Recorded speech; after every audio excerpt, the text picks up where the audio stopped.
Hey, welcome to Behind Nashville. Today we are talking with professional organizer Lee Achenbach.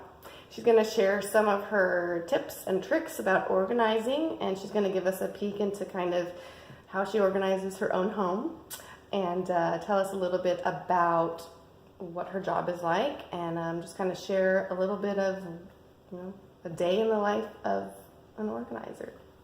So go ahead and kind of give us some background. I started as a professional organizer about 2.5 years ago. I didn't really know that it was a thing. I didn't really even understand that it was a talent that I had. I just thought that was something that everyone knew. You put your things away. They have a place to go. But when I was in LA for the past few years, and it was a really big deal out there. And so I kind of discovered it through a friend just talking, and she actually knew someone out in LA that owned their own business.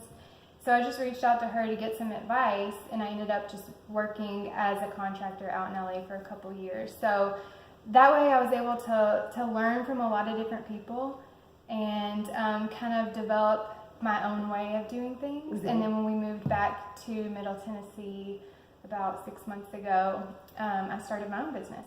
And so that's kind of how I got started. And everyone always asks me, what does my house look like? Is your house perfect? I think the answer is yes. It kind of is, a little bit. But I'm OCD. I mean, but it just goes to show you that it is attainable. You can live this way. Now, when you were growing up, were you always kind of like organized and same? Always. Yeah. I was always trying to think of the most efficient way to do things. I was always begging my parents to let me rearrange my room. Like, it would just be more functional if it was this way. And so I've always been like that. Whenever I take notes in school, they would be messy. I just could not study like that. So I always would rewrite my notes in an organized way, because I'm more visual too. Like that helped me remember things better. Just because I would remember like how it looked on the page, and I would like be able to recall information. So that's a good test-taking tip for you right there. There you go. But so I'll be happy to show you around my house and show you how and why I do certain things. And I guess we can start. Let's maybe take a look at the pantry. Okay. Is that one thing that a lot of people kind of focus on? The pantry is a big request from people.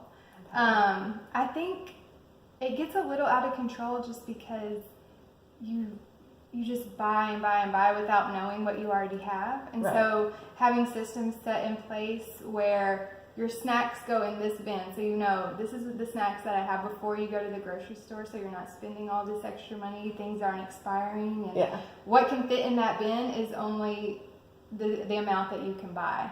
So it also cuts down on just buying too much stuff. So I'll show you what my pantry looks like. Alrighty. Since we were in LA for a few years, we had to learn to only buy exactly what we need. We didn't have a pantry. We had like a cabinet. And so what we kind of got in the habit of doing is buying, eating, buying some more. Like we didn't buy a lot. We didn't have a lot on stock. So it's kind of how we live now. Still, like for instance, this is our chips and crackers. We have a quarter of a thing of pretzels left and one bar. Like we just don't have a ton of stuff. But I really like using these clear bins, especially because you can see exactly what you have without having to dig through stuff. Right.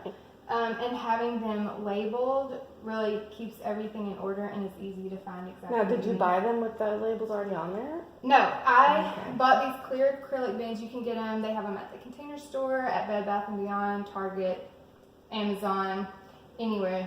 But my friend Jennifer, she makes labels. You can use these with like a Cricut machine, and so you just send her what labels you need, and she'll make them and mail them to you. So they're really easy to put on.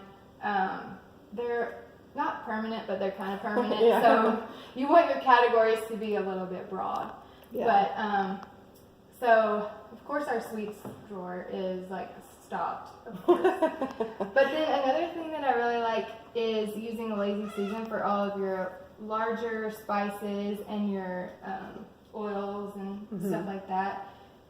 It just makes it easy to access without having to pull everything out. Right. Um, Have you ever had a client where you, with their pantry or anything, you were just like shocked by how much stuff or like expired food or something really gnarly was there? yeah, I might get in trouble for saying this, but every time I You don't have go, to name names. every time I go to this certain house, I won't name names. It looks like there is so much food in there. I mean, it looks like it could feed the whole town. But when you Wow. start looking, it's just like condiments or flour or like expired stuff. Yeah. And so it looks like there's a ton, but really there's nothing to eat. And it's so frustrating.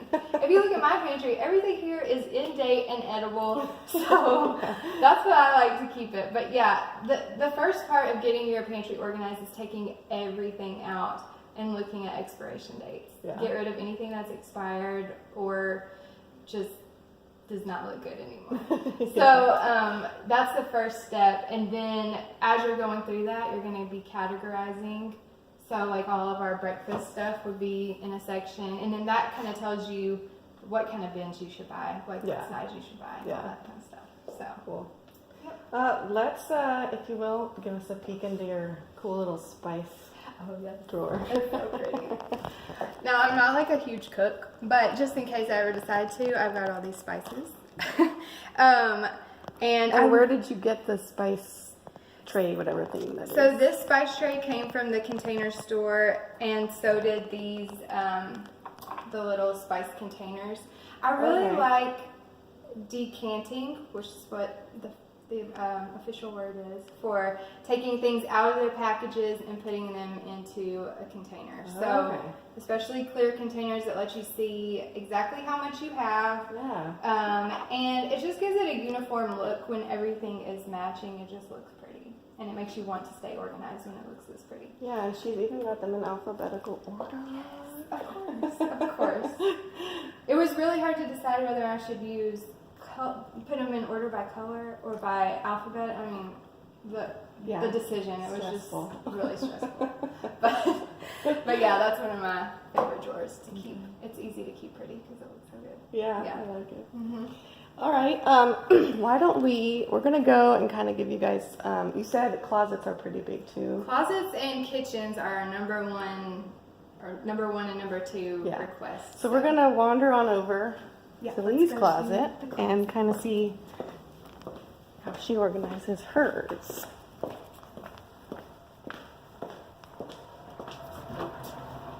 Is there a certain like age group or certain type of person that has closets, needs closet help? I would say everyone needs closet help.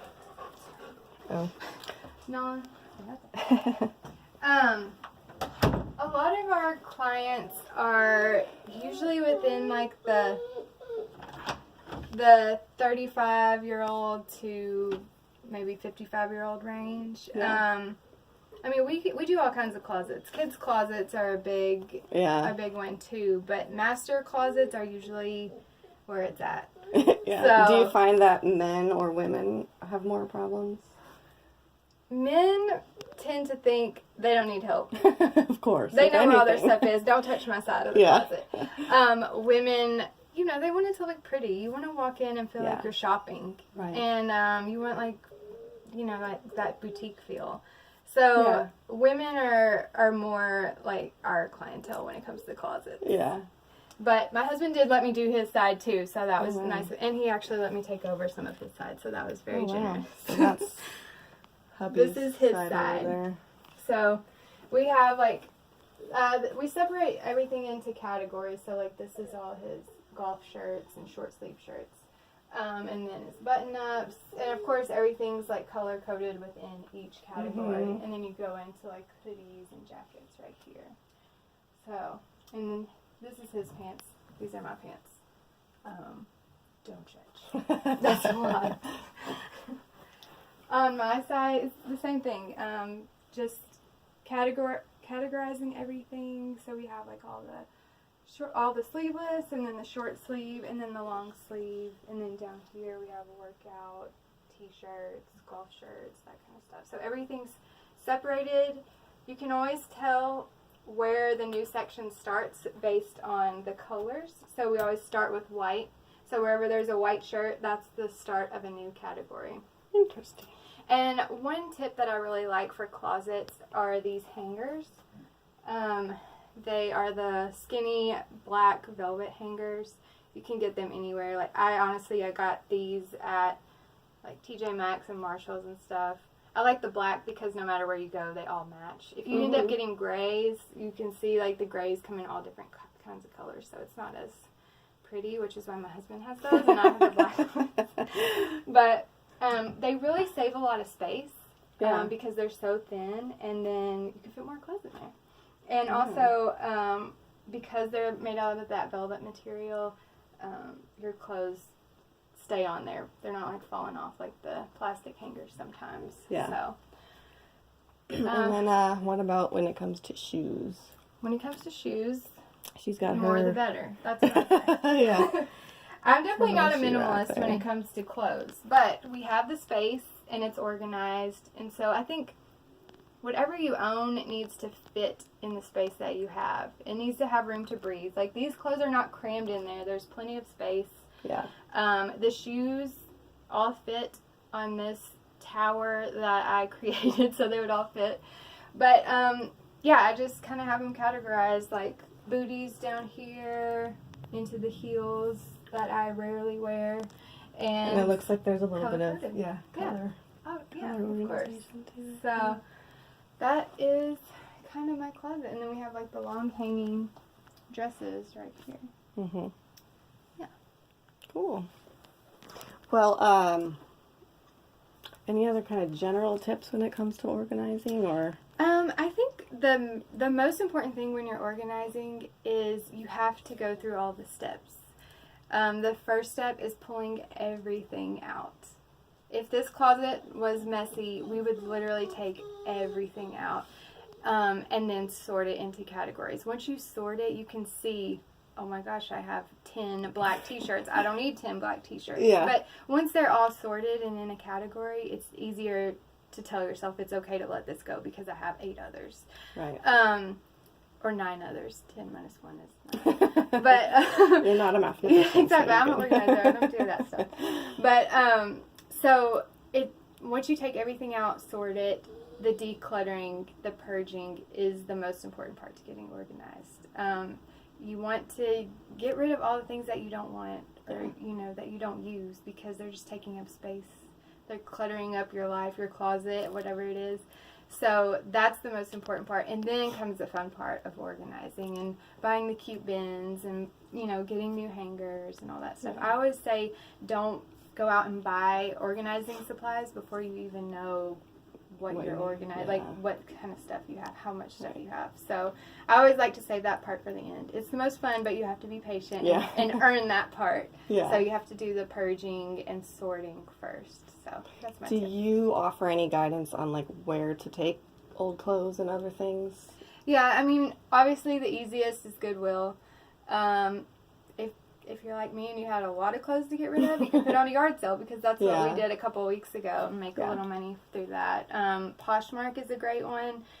You can sell your clothes on that. But the thing I like is once you've done the hard part of purging, just get it out of your house. Yeah. So, there could be a women's shelter that you feel led to give to. There could be all kinds of stuff. Amelia's Closet is a great one in Murfreesboro that they take business clothes and give to women that are trying to get jobs and stuff like that. So there's great causes out there, but my suggestion is to get it out of your house. Don't hold on to it so you can make $1. Right. That's not worth it. You've already done the hard part, just get it out of your house. Yeah. So. And how long does it take? Like, when you say organize a closet or something, is it a one-time thing where you come and just do it all that day, or is it like multi-session type stuff? It really depends, but usually we try to get it done in a day. I know like what kind of supplies we would normally need in a space, so after the consult I'm able to assess what we could possibly need, and I can go ahead and get those ahead of time. That way we can get it all done in one day, because everyone likes that before and after like wow transformation, and I love giving that to people. I like when they walk in the closet, I'm like, this is my closet. So I like having supplies on hand if possible. That way we can give that big, like, transformation feel. Yeah. But yeah, we can usually do it in a day. A typical closet like this size would probably take 4 to 6 hours, I would say. So that's kind of like an estimate of about how long it would be. Have you ever had a client after you organized them, like everything just went to crap again? It breaks my heart when that happens. But also, that's what keeps us in business. Yeah. So, I mean, it's a talent. Like I said, it's a talent that I have, that the girls on my team have.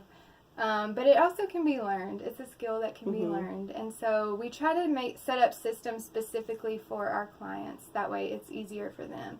So we'll talk about, if there's no room for your coats in your closet, maybe there's a better place. That way we can, the things that you're going to need access to are right here. So we kind of walk with them through that and see what their needs are. And,